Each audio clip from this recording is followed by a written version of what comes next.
Aha, I found we're here at the beginning of the second turn of Halls of Montezuma, and I found the standard reinforcements. They're not in the rules. They're on the turn record track, fine. But this is the only place they're referred to, and it's kind of a little, I think, a little extreme to assume that this is the only way you can get these. Okay. But anyway, there's a lot of decisions like this in the game to not provide information in multiple different ways. I find the particular format difficult. I think a couple of words on what these were would have been very easy to give within the rules, but you know, you do have to draw a line somewhere, there's no question. Okay. So US standard is going to be a leader and a unit. Now, for a leader, I got myself lane. And for a unit, I've got another one of these decent. The pre-war units are very good. Now for the Mexicans, it's whether there's collapse or not. And they'll be getting 2 leaders. Very soon, I think they'll be out of leaders at that rate.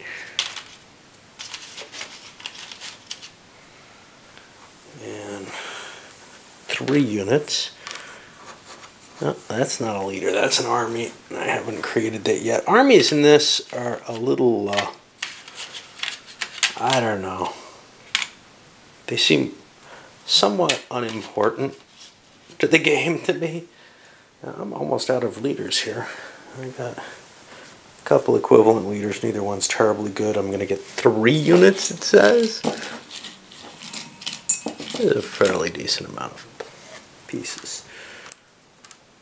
And nothing too great. Alright, well, those have to be placed as normal. And I'll try to figure out where to go with them. And then I'll go through the action deck and see what kind of events that pulls up. As opposed to the event deck, which has more actions. And the events are more optional. Okay, briefly into the events that came up. Heat again. Reinforcements. Both only the Mexicans got from that card. But I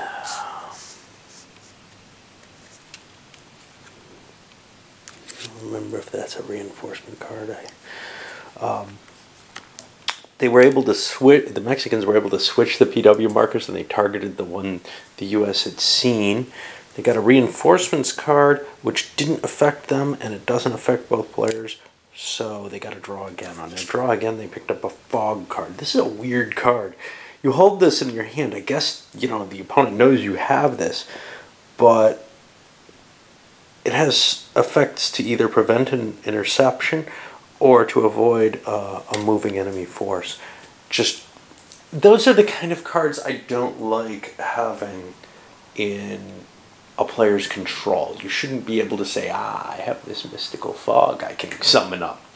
What it should be is there's an event in battle, like in King Philip's War, or in several other games, where you could just say it's part of the die roll for battle, whatever. But there ought to be that kind of control over it, not, I mystically control the weather. The U.S. first draw was a return from exile. Santa Anna's back on the map with a pile of troops. If that's the reinforcement card, then I screwed up here, and I'll have to check that. The Mexicans took their reinforcement here with Torrejon, and the U.S. took Lane. The other reinforcements, I'm not sure. Oh, no, that was the U.S. regular reinforcements. The other Mexican reinforcements were put as secondary commanders with the 2 main forces the Mexicans had. In case somebody dies, there'll still be a commander there, which could be a definite problem otherwise. And the forces were also kind of split among them. There was nobody good enough to send on their own, really. In fact, I'm kind of disturbed with Ampundia, because he's not very good, but he's holding a territory. He should be fortifying himself, maybe, except he could be circumvented that way. So it's a tough position. Can the Mexicans defend the border or not? If they try to fortify, they can be moved around. If they don't, other issues happen. We also saw the Guerrillas and Riots cards come up again. Political Insight, and again came up, and the U.S. was able to see this time Monterey's card. These cards go away, and I believe we move on to the strategy cards. It's hard to keep everything in mind. You know, I don't want 2 copies of this. Ah, there are no other events this turn. Yeah. This is the quick start that has the sequence of play. Roll for Santa Anna's return. U.S. player can declare war. They don't want to this early. So yeah, the cards are going to be dealt.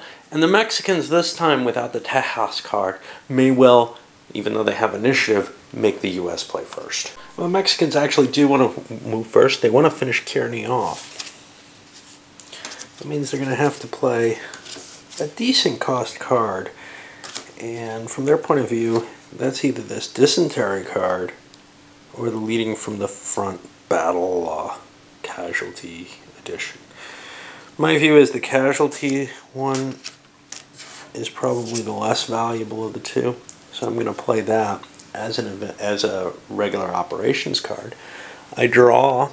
This is what I forgot last time, the activation, the number, and I have 7 movement points. I'm going to move in again with 1. Actually, the U.S. won the battle there. They got control of the space. I screwed up. I shouldn't have spent the 3-point card on 2 spaces, even more so than I did. The U.S. has the chance to avoid battle here if they want. And looking at their cards, they're not holding anything. I owe Mexico another card. I'll hold that for a different battle. I don't really have much that I can use here except this no quarter card, which I think I am going to use. After the resolution of any battle, add 1 stop loss to the U.S. force and adds 1 to the U.S. bellicosity. I like that idea. I'm not going to actually try to withdraw. I'm going to try to let this battle happen. I'll come back after I resolve the battle.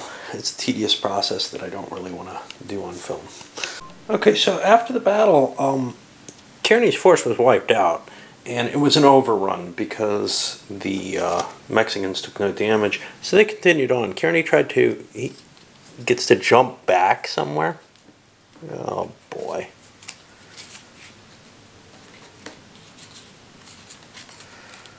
He gets to jump back somewhere, and he pulled back here. He tried to intercept with the new units and failed. What you do for that, I'm not sure this works well. I guess you add the tactics rating. But anyway, you need a 5 or higher. He rolled very low and didn't get there. So now the Mexicans are poised for an entry into Texas, and that's very disturbing to the U.S. at this point. That brings it over to the U.S. turn now. So the U.S. is in a really troublesome position here. I don't feel like I can move Taylor because, well, he could attack on Padilla, but that could be risky. And beyond doing that, he's kind of holding the fort there. I could shift some forces over, and I may do that. Over here, Kearney looks like he's going to be a pushover for Arista. And that's a bad situation because Mexico wins if they grab 5 controlled areas in Texas. And yes, they need some other things. They need to get some control in the disputed zone. They're not going to be able to do this all in one turn. But things are kind of beginning to topple over there. Now, what I'd love to do is a replacement action. I can't do that because the war's not in play, but I looked up the replacement action. And basically, I could play, you know, this big 4-point card, and I would roll a die. I only have a 1-star leader, so I only get 1 die, but I'd get 2 with the 2-star. I get to pick the higher roll, add the ops value of the card, and that's how many replacement points I get. Now, you'd say, wow, there's only 1 unit there, what can you replace? Well, replacements aren't like that. They come out of the cup. You pay for what you've got on the board, but then you start getting more units. And they can go pretty much anywhere you're in supply, which they certainly are in Texas. So that would strengthen the U.S. Position there greatly. They can't do it. The U.S. isn't at war yet. That's kind of painful. So I've got to figure out something else to do. Other options are trying to filter units out of the disputed zone. I don't really want to do that. I think it's fairly hard to get there, and I've got a couple units in supply. So now I think the answer really comes down to, let's get Taylor's forces forward. And the way I'm going to do this is I'm going to take a look at what Taylor's got here. He's got quite a bit under him. Up here, Kearney has an infantry unit. These guys are pure artillery. I don't have the... Oh no, these are infantry artillery. They count as both. I'd like to bring a cav. And if I have to commit Taylor to do this, that's okay, and I think I'm going to do that. I'm going to use the light casualties marker, which reduces what I've got there. Worth is good enough, he can command the force. I've got Kearney, he's a pretty good leader. So I'm going to move 1, 2, 3, 4. Now I've got to take a loss there. Ooh, that's nice. That turned into a 0. Oh well.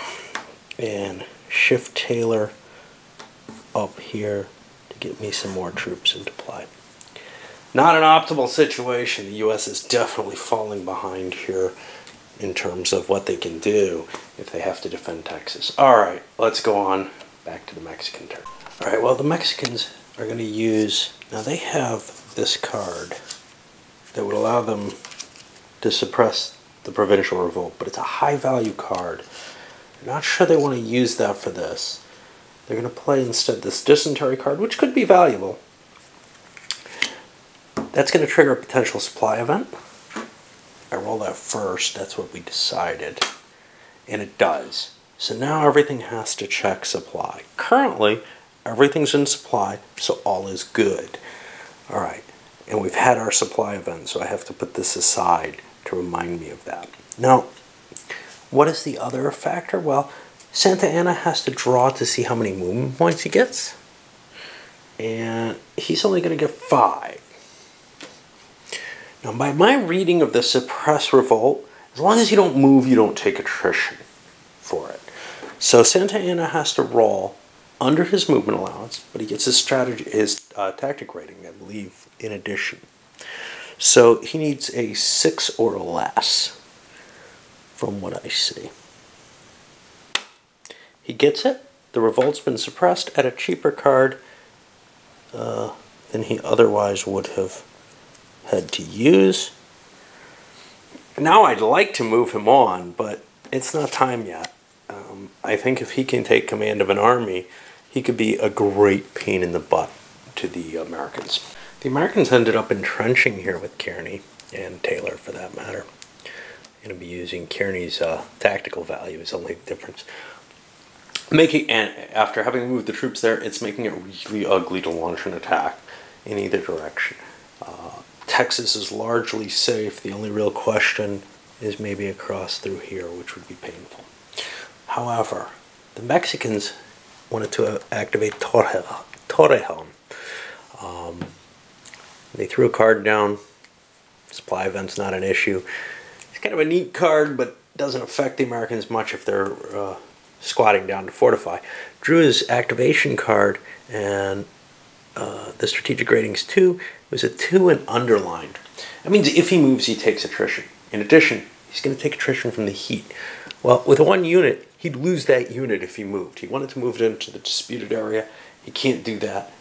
It's a waste. Now, Mexico may want to start considering taking replacements here because they're just not really strong enough yet to push forward, I think. They also may want to consider getting Santa Ana up closer, but with the heat, that's a dangerous option. We'll see. Okay, to finish things up here, the Mexicans took a large pile of reinforcements. They got 10 points of reinforcements, filled out the army up here under Arista. And the U.S. played the Manifest Destiny card, trying to get the event out of that. Now that's removed from the game. They failed. They only would have gotten a U.S. declaration of war on a 1, and it has no other real effect. However, it seemed like they could use the added bonus of an early war at this point, and it was worth taking a chance. Going onward, Mexicans, I don't remember everything they did. The U.S. ended up, damn, now I'm forgetting what they did. Oh yeah, they ended up creating an army, the Army of Texas here. And the Mexicans ended up moving Santa Ana up here. Now they got a 7-point underline movement card. That meant he took 2 attrition results. 1 for moving. And you know what I'm forgetting? I'm forgetting to charge attrition chances when you move through these transition spaces. Any number of those you move through, if you roll under that number, you take additional attrition. So it's possible he took attrition there as well. 1, 2, 3, 4, 5, 6. He went through 2. Yeah, he's okay. But I've got to remember to roll that. Lots of little things in this game. All right, let's finish off the turn, and then I can load this up as 1 bit.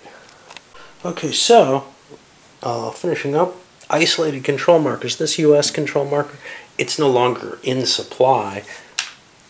It goes away, and we knew that was going to happen. So Mexico is now free of gringos. Does the Mexican government collapse? I don't think it's possible. We've been through this all before, but you know, my memory's not good, and I have to look at the table each time.